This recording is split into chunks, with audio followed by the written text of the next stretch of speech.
Saludo cordial desde la parroquia Nuestra Señora de las Nieves de Olaya, Antioquia, Colombia, Padre Francisco Kendo. En este domingo 20 del ciclo A, la liturgia nos propone el texto de Mateo, capítulo 15, de los versículos 21 al 28. La narración se desarrolla en tres escenas. De la primera escena yo quisiera resaltar una doble salida o éxodo. Cristo que sale hacia tierra pagana y una mujer pagana que sale hacia Cristo. Y así se da el encuentro. Porque para que vivamos lo que el Papa Francisco llama la mística del encuentro, es necesario desinstalarse y desacomodarse.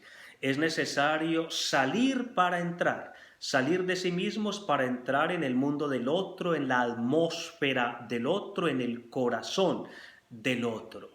Y no hay que tenerle miedo a que el encuentro se pueda transformar en desencuentro, porque los seres humanos no solamente crecemos y maduramos mediante el encuentro, sino también mediante los encontrones.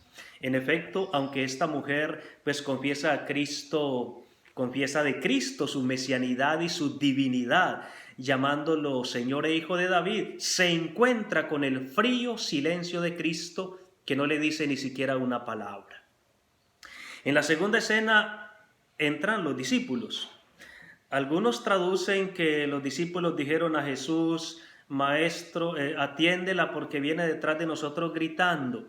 Pero en verdad el texto apoliuso del versículo 23 literalmente significa es despídela, échala, porque turba, disturba y perturba. En verdad los discípulos no le están ayudando a la mujer, al contrario, la están obstaculizando. Y Jesús parece pues confirmar esta actitud hostil diciendo: en efecto, no he sido enviado sino a las ovejas descarriadas de Israel. Una frase que no hay que entender con un sentido de exclusión. Primero porque Cristo ha debido conocer muy bien el texto de Isaías 56 que leemos como primera lectura, que habla de la universalidad de la salvación, que es fundamentalmente incluyente y no excluyente. Y segundo porque este mismo texto de Mateo y otros nos dejan ver que Cristo tenía una simpatía particular para con los paganos. Entonces, ¿qué quiere decir esa frase? No he sido enviado sino a las ovejas perdidas de Israel.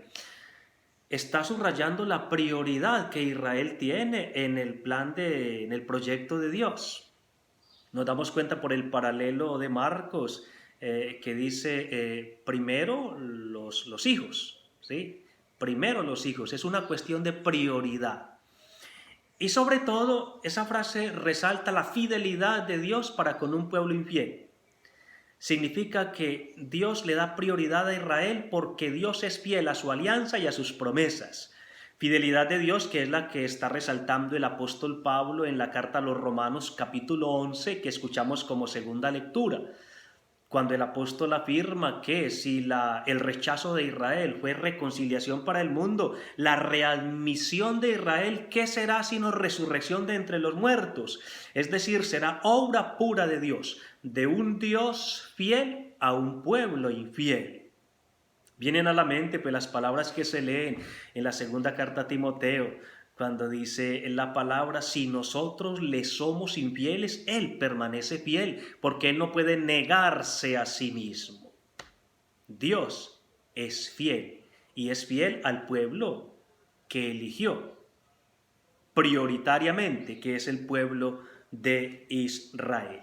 De manera que la mujer se encuentra en práctica con tres murallas: el silencio de Cristo, la hostilidad de los discípulos y la sensación de estar jugando fuera de lugar y de estar pidiendo algo en el momento no oportuno, porque es el momento de Israel que tiene la prioridad. ¿Se rinde esta mujer? Absolutamente no.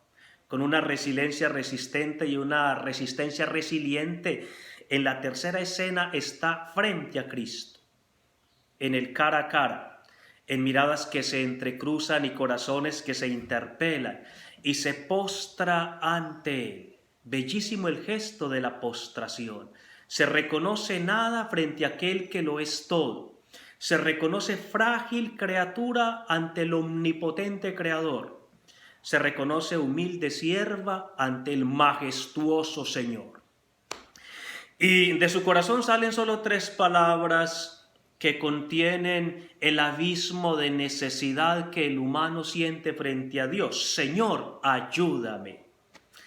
Una oración corta, pero que expresa la dependencia de Dios, la total dependencia de Dios, que es la característica de quienes viven la primera bienaventuranza, los que son pobres en el espíritu. ¿Y qué pide esta mujer? Pide una migaja de pan, dice ella, porque los perritos también son de la casa. Una migaja de pan porque los perritos también son parte de la familia. Una migaja de pan porque los perritos también quieren vivir. Una migaja porque una migaja procedente de Dios es el corazón del paraíso humano y es el paraíso del corazón del hombre. Una migaja procedente de Dios porque en una migaja procedente de Dios se nos concede todo el pan necesario. Una migaja porque en una migaja de pan se nos concede Dios todo, todo.